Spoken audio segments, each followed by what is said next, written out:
Hey guys, welcome back to the channel. Today we are going to go through Division 6 and 5 in my Breaking Plateau series for NHL 21's Rivals game mode. If you haven't watched the prior videos, please go back and watch those just because it'll make a lot more sense, as I've talked a lot of things about settings, strategies, specific gameplay things that you guys need to master or at least get a lot more well-versed in before you apply these tips. I think that as you're going up and improving your gameplay and adding these things to your game, it only works if you are already well-versed in doing the things that I talked about in my prior videos. They kind of go hand in hand. But today we're going to talk about defending the rush now. I showed you guys the strategies and offensively what to do in the offensive zone and how to cycle the puck using behind the net. And I also showed you where to be and what to do in the defensive zone. We haven't really talked about the rush and how to defend it. I think in NHL 21 it is one of the most important things to do. And I've kind of found a way that is the most hard to be successful against method in terms of defending the rush. It requires you to use a lot more of your forwards than your defensemen, specifically in that middle of the zone when they're trying to break into your zone. And again, denying zone entry is the most important thing. When you look at every goal that you give up, no matter what the end result is, no matter how it ends up going in the net, there's always a point way up in the play that is actually the real reason of why that goal going in, whether it be it's a turnover or you not defending the rush well and things like that. Today's video is going to really help you shore up that defense when defending the rush. The thing I want to talk about today and what I want you guys to start focusing on as we get into these middle divisions is, I talked about in my last video, you really need to start dictating play. You need to stop reacting to what your opponent is doing. That is what they want you to do. And now you need to be well versed and have some strategies in mind so that you're trying to get your opponent to do what you want. And that's going to include on the rush as well. All right, so let's get into the video and we'll start first with defending the rush in Rivals. All right, so I can basically sum up this entire strategy in one play and how it ends up being successful. But here's the premise of what you want to do when defending the rush once you've got a good grasp on the other things I've mentioned in the prior video.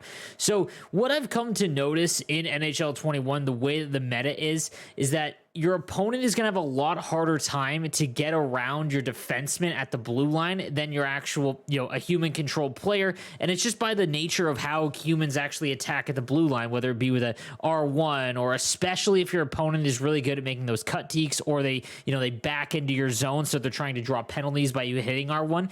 That's where a lot of people run into trouble. And I've had a couple conversations with some pro players that the best, most effective way to defend the rush is to actually control your centerman. And this is going to be all about team awareness. You need to be aware of who your centerman is. Now, not all the time are you going to be able to do it with your centerman, because whether he's way up in the play or whatever, but it's going to be a forward. And what you're going to do is you are going to beeline straight down. And while you're watching him, you need to be watching the passing lanes, because the thing that he's doing is he's most importantly, while you're in these middle divisions, your opponent is almost always just going to pay attention to that player that's right in front of him. And while they can't make a second read because you're not really at that advanced level yet, now you've got a secondary guy that they're not paying attention to that you can just run in when they decide to cut into the middle, because they're not paying attention to you back checking with your forward. And you can see here how easily it just turns into a goal, all by me just controlling my center, which is Iginla in this case, running into that passing lane, and he's not even paying attention to where Iginla is because he's so focused on my defender. So guys, the main purpose of this is when you're not controlling your defenseman, again, their first read is going to be the player right in front of them. And again, if they see that it's a human controlled player, they're going to react far different, because the defenseman that's AI controlled will stay in their lane and not really push up and make those aggressive hit moves, and they can't really get deked around nearly as easily as a lot of human controlled guys are. And now a lot of people are going to say, like, well, you're not even playing the game manually, letting your AI do everything. That's not true at all, because by controlling your centerman, you are dictating now that your opponent can't go straight ahead of you. He's got to cut into the middle now. You are manually taking away the second read. And a lot of players in these middle divisions, they can barely handle the first read. So by taking the second read on the rush, you're going to eliminate that all the time. So it's just a great way to do it. And again, it's going to take some getting used to, but I'm trying to get you guys to see what they're trying to do and instead of just reacting to what they're doing, you're trying to dictate them to run right into your guy. At some point, they're going to have to cut in or make a pass, and you're going to be right there to intercept it. All right, so let's talk about what happens if, let's say, you can't get a forward, like you turn the puck over in the high slot like I'm going to do right here in this clip. What is your main goal? All right, when you've got just your defenseman back, you want to force them to the outside, and the reason why is that it allows your forwards time to get back. The main goal when defending the rush, on top of just getting the puck back, is to make sure you slow down the rush so that your forwards can get back, so that you don't give up so many odd man rushes. It's super important in this game to make sure that you're not allowing them to get by you and just blow right by you. And again, player switching is going to come into a lot of that. You're going to see that here as I'm talking, but we're going to talk about player switching in the next video because that gets a little bit more complicated. But for the most part, guys, you just really need to focus on slowing down the rush, and again, not controlling your defenseman when you have the option to, like if you turn the puck over deep in the zone, which is another benefit of using behind the nets, or, you know, if there's just a cycle in front that you're able to stop with, you know, again, slowing them down while they're on the rush. Next thing that I want to talk about in this division range, it's pretty much mandatory now, guys, in these middle ranges. You need to know the face-offs. You need to know the counters. You need to know, the strategy behind it. And I have a video, guys, that will walk you through all of that. It is in the link down below. You need to go watch that video, just like the behind the net one that I showed you earlier about offense. This is going to completely change, a lot of how you operate off of the draw, and that's going to lead to a lot more goals. And it will get you, one of the things that will get you into the higher divisions, especially if you're even lower than division, 5 and 6. This is really going to help you out. So the face-off play in NHL 21 is pretty basic. The main goal is to get it to your, in this situation, the right-hand defenseman. So in this one, it is, I believe it's OEL, and you're looking to get it back to him. Now, what you're going to do is you're going to wait a half second, and then you're going to hit your right winger for a one-timer upstairs. What'll happen, obviously, this is on the power play, so it's even easier, but when you're not on the man advantage, this is going to be so easy to do, and it's basically just coded in the game.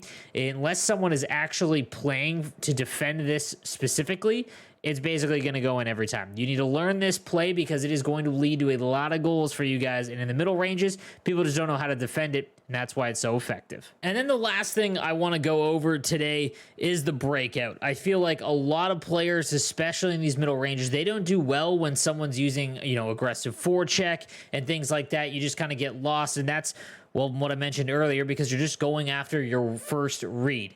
So what I want to teach you guys is the progression that you should be using every time that you go and break out of the zone or you get the puck behind the net. This should become ingrained so that once you know that the first read is gone, immediately the second one is where you want to go instead of trying to sit there and figure it out. You also need to be aware on the breakout that you don't always need to pass the puck. The amount of guys that just sit there and feel the need to get rid of the puck when breaking it out, you need to carry it out when the space is given to you, and you can actually draw people in because they'll just go and cover the pass because they think that you're going to force one, and they'll give you a lane just like in this play right here. So the very first thing that you want to look for is your centerman in front of the goaltender. If that's covered, then it's your forward that's up the wing, okay, up in the far left-hand corner in this instance. If those two are covered, then 99% of the time, you have space to go with the puck, and that is when you want to burn down the wing, because usually what that's going to mean is that they've now got to pull somebody out of position to then put pressure on, and that's when you make your move. That is going back to what I'm telling you guys, that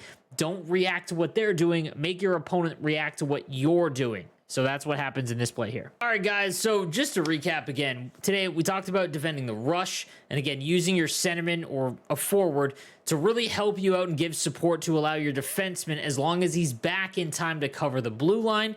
And that's how you're going to force a lot of turnovers. Again, if that isn't the case, you want to force your opponent as far outside as you can go to give your forwards a chance to get back to help you defend. Next is the face-off play. You need to learn and become extremely well versed in the face-off, and again, my face-off video is linked down below. Watch it, memorize it, learn the counters, learn the strategy, and then learn the face-off play. Again, if you want to get better at this game, like you guys are coming back and watching these videos, so I would assume you would, this is going to become a staple, because once you learn it and you have it mastered, that's almost an automatic goal every time you win an offensive zone draw. All right, guys, so it's just easy peasy there. And then again, on the breakout, okay, you want to make sure you go through your progression. Centerman first, then your winger. If not, like I said, 9 times out of 10, you can carry the puck out.